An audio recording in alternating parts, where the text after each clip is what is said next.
Massimo Colomban ha presentato oggi il suo libro Dalle forma alle meraviglie, la storia, possiamo dire, di due imprese. Perché ha deciso di scrivere un libro?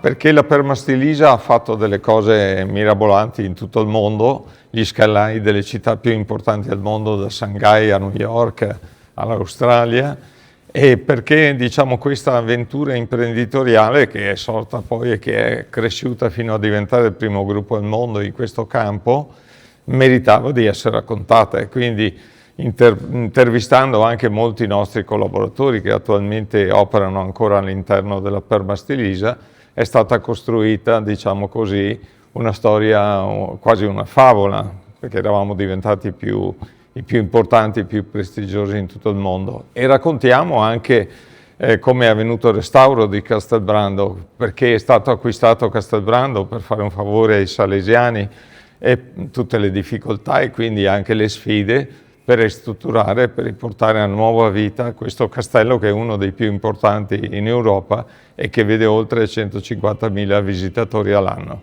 Una passione la sua per la meccanica e per l'innovazione che nasce però fin da piccolo. Beh, diciamo che io comincio a 14 anni a lavorare, ma fin dagli 8-10 anni mio padre mi metteva alla fucina o mi metteva al tornio ad aiutarlo nella falegnameria, nell'officina del fabbro, e quindi da lì nasce anche questa passione per la meccanica, per l'innovazione, per vedere le cose fatte bene, fatte artisticamente, e per creare, diciamo, dei prodotti che abbiano un futuro nel mercato. Lei ha girato il mondo, poi ha deciso di lasciare Permastilisa proprio all'apice. Come mai?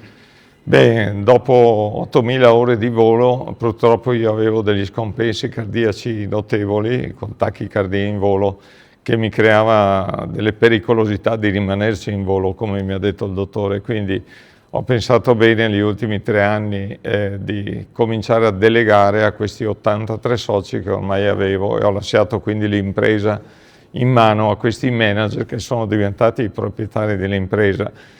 Quello che è successo dopo che questi manager hanno venduto alla Merchant Bank, la Merchant Bank vende ai giapponesi, che i giapponesi vendono agli americani, è una storia un po' triste che non avevo messo né in preventivo né previsto.